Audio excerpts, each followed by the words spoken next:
to the episode of the Wars of India. Okay, let's dive right in. Today, we're going way, way back, over 2,000 years, to look at just one single, really pivotal event in ancient history. And it's more than just a battle, isn't it? The sources we've been looking through, they paint a picture of something truly transformative. Exactly. An event that reshaped one of the most powerful empires of the time, and its emperor, Ashoka the Great. We are talking, of course, about the Kalinga War. Right. And we've got quite a stack of historical accounts here. Excerpts, Ashoka's own edicts. Yeah. Really fascinating stuff that gives us a window. So our mission today, yours and mine, is to sort of unpack these texts. Yeah, find those little nuggets of insight. Understand not just what happened, but why this particular war was such a game changer for an empire and a ruler. Okay.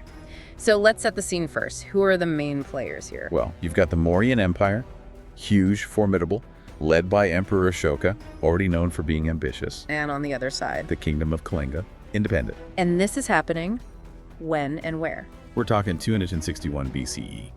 And geographically, India's east coast. Think modern-day Odisha, maybe parts of northern Andhra Pradesh. Right. And the sources make a point about Kalinga's status, don't they? It wasn't just some minor territory. No, absolutely not. It was prosperous, fiercely independent, and crucially unconquered by the Mauryans up to that point.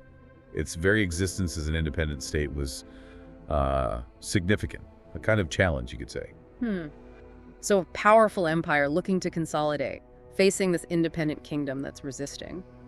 Which brings us to the core question the sources help with. Why? Why invade Kalinga?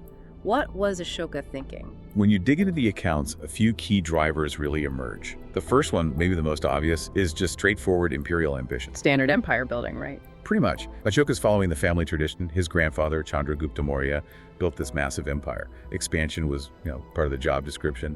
Kalinga was one of the last big pieces missing from the puzzle. Okay, ambition. Makes sense. But the sources suggest more, yeah.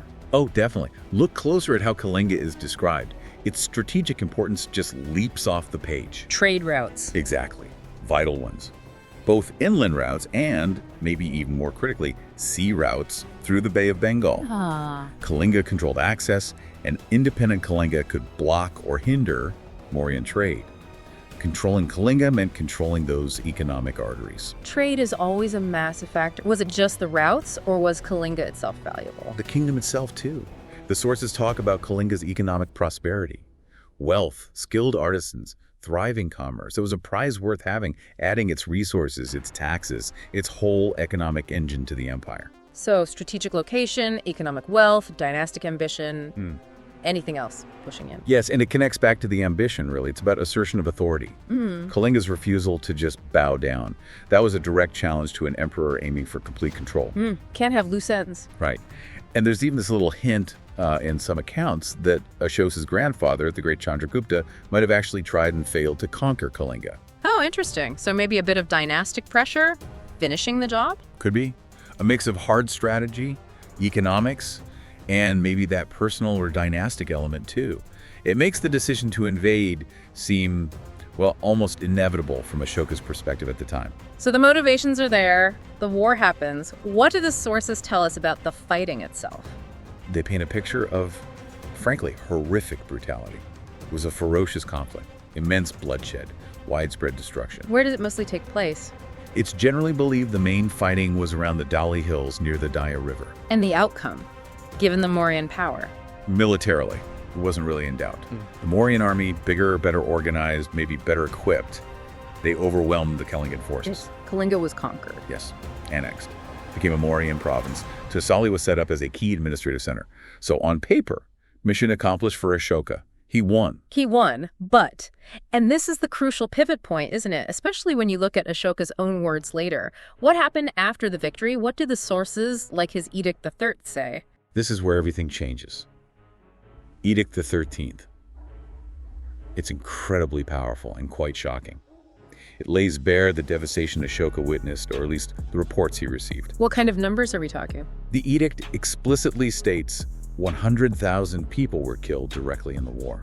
100,000, just wow. And that's not all. It goes on to say 150,000 people were deported, taken captive basically, uprooted, displaced. 150,000 families, lives just torn apart. And then, maybe even more chillingly, the edict mentions that many, many more perished afterwards. From starvation, disease, the general chaos and suffering that follows such a brutal conflict. So the total cost was far higher even than the battlefield deaths. Far higher. Now, historians might debate the precision of these numbers after 2 millennia, but the message from Ashoka's own inscription is undeniable. The human cost was absolutely catastrophic. The devastation was immense. And the sources say that seeing this or processing this information, it just overwhelmed Ashoka personally. Completely. The accounts describe him being filled with profound sorrow and regret, deep remorse, horror, really, at what his ambition had unleashed. The victory suddenly felt empty, meaningless compared to the scale of the suffering. That moment of realization, that was the catalyst. That seems to be the consensus from the sources, yes. The Kalinga War forced this confrontation with the reality of conquest. And that's where his entire philosophy, his whole approach to being an emperor, started to shift. Radically. How radical? What did this shift actually look like in practice? Well, first he embraced Buddhism, and specifically its core principle of ahimsa. Nonviolence. Exactly, nonviolence. And this wasn't just, a personal belief, it became state policy. Yeah. He publicly renounced military conquest as a tool of the state. So no more wars of expansion for the Mauryan Empire. That was the declared policy. Yep. He abandoned the traditional idea of Digvijaya, which literally means conquest by arms. And replaced it with what? He replaced it with Dhamma Vijaya. Dhamma Vijaya. Victory through dharma. Righteousness, moral law, duty, ethical conduct. His focus shifted entirely. The rest of his very long reign, decades, was dedicated to promoting peace, social welfare for his people, religious tolerance, which was huge in such a diverse empire, and generally trying to encourage moral upliftment. From conqueror to moral guide, almost. In a way, yes. It was a complete pivot from seeking dominance through force to seeking, a better society through ethical governance. That is a truly staggering change for someone in his position. What about the legacy? How did this transformation ripple outwards? Well, he became perhaps the most important royal patron in Buddhism's early history. The sources, combined with archaeological evidence like the stupas and pillars he built, show he actively funded and supported the spread of Buddhism. Beyond India. Oh yes, he sent missions, Buddhist missions, not armies far and wide. We have records suggesting they went to Sri Lanka, parts of Southeast Asia, and incredibly even to the Hellenistic kingdoms in West Asia, possibly reaching towards the Mediterranean. Wow, spreading ideas, not conquering territory. How did he communicate this new philosophy within his own vast empire? That's where the famous Ashoka edicts come in. He had his new principles, his policies, his reflections, including those in the Kalinga War, and his remorse carved onto rocks and massive, specially erected pillars all across the empire. Like public declarations. Exactly. But more than just laws, they were ethical guidelines, public messages urging compassion, respect for all living beings, truthfulness, social responsibility.